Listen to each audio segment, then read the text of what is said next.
Don't settle for bad socks. Get comfort and grip at an affordable price with Pure Grip Socks Pro. Choose from 18 different colors at puregripsocks.com.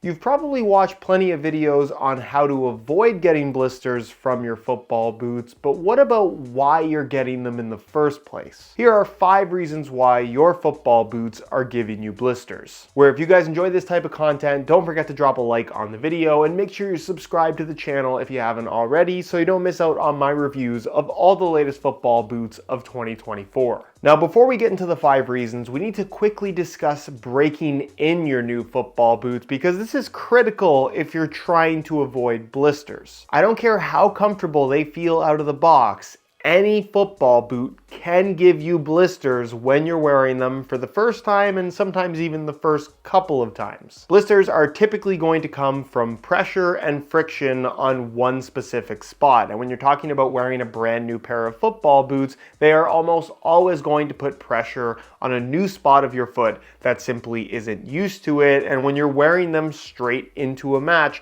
where you're more so focused on running and actually playing the game, over time throughout that match is when that blister is going to develop. So if you can help it, when getting a brand new pair of football boots, wear them in slowly in a training session, either with your team or on your own, some light juggling, a little bit of jogging until you know for sure that they feel comfortable on your feet. You should go easier rather than harder. Which leads us into the first reason why your boots are giving you blisters, and that is the design. Whether it's low cut, mid cut, synthetic, knit, leather, whatever it may be, there's going to be something about a pair of football boots, especially when they're new, that's going to feel different on your feet. Particularly for mid-cut boots as an example, people often experience issues where the structure of the heel kind of ends and then it extends into a mid-cut collar where you have that transition point that can often be a little bit abrasive, therefore causing a blister.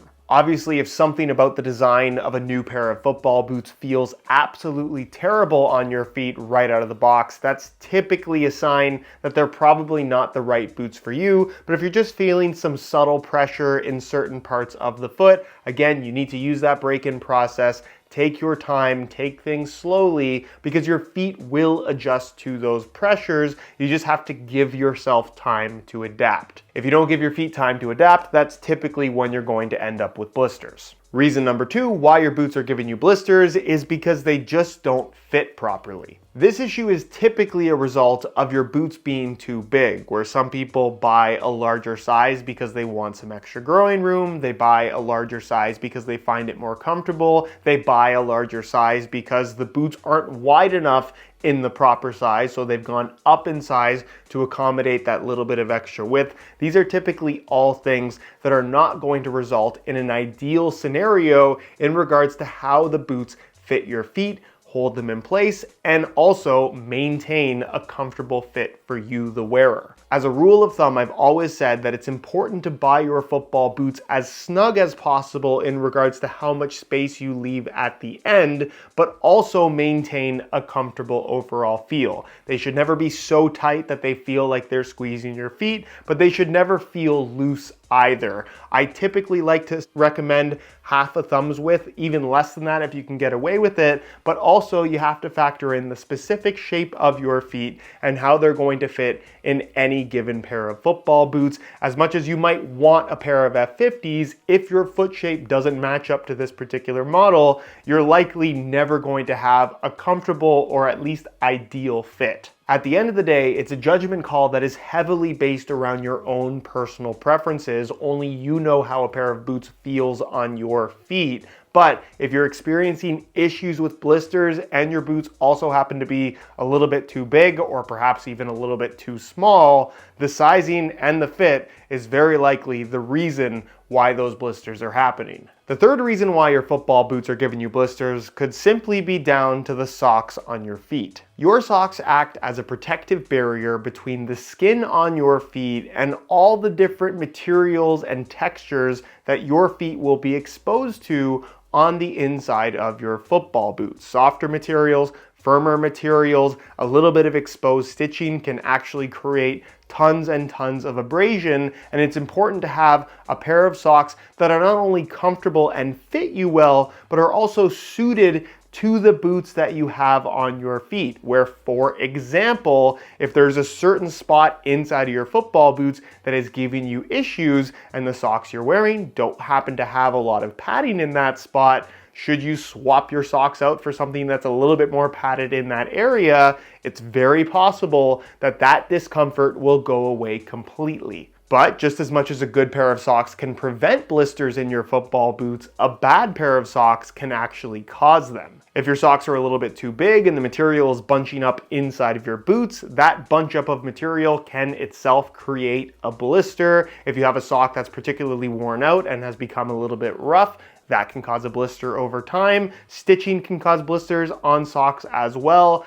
It's important that you have a good pair of socks that work well with the specific boots that you're wearing. Whether it's a more traditional pair of socks because that's what you find more comfortable, or if you're finding that you have a little bit of slippage inside of your boots, some grip socks can definitely help to eliminate that little bit of friction and help your feet stay more secure inside of the boots. A good pair of socks, grip socks or not, will go a long way in keeping you comfortable and, of course, avoiding blisters. Reason number 4 why your football boots are all of a sudden giving you blisters could simply be down to the playing conditions. Did you play a match on a day that was excessively hot? Did you play on a pitch that was ridiculously hard and dried out? Did you play on artificial grass rather than your usual softer natural grass playing surface?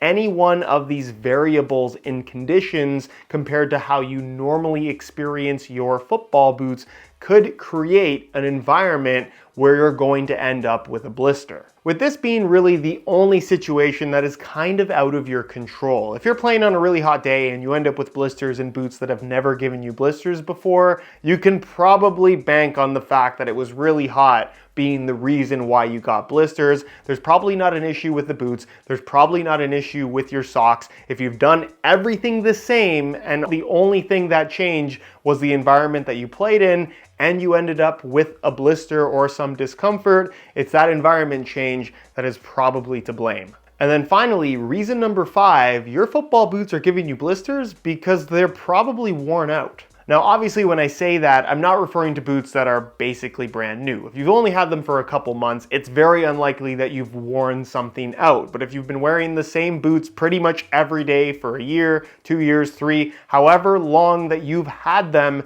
and all of a sudden they're giving you issues with discomfort, it's very likely that in the spot where you're getting blisters, something has worn out or broken down. Plastic sole plates will break down and get softer over time, resulting in potential issues with stud pressure, where if it's bad enough, depending on the conditions you normally play in, you can end up with blisters underneath your feet. The heel on your football boots is another high wear zone, whether it's the liner material itself or the padding underneath the liner. Over time, that is going to break down and wear to the point where it could potentially cause an abrasive spot on your heel that wasn't there before. Also, for people that are a little bit lazy and don't loosen their boots before sliding them on and they step on the back of the heel, sometimes you can bend that structure inwards to the point where it now digs into the back of your heel with every single step, in turn resulting in blisters and just a super uncomfortable feel. Obviously, it's important to take good care of your boots, and in the event of something like an insole wearing out, maybe you can swap it out for a new pair to maybe extend the life of your boots. But overall, if your boots were comfortable and now all of a sudden aren't, it's probably down to something being a little bit worn out. In other words, it might be time for a new pair.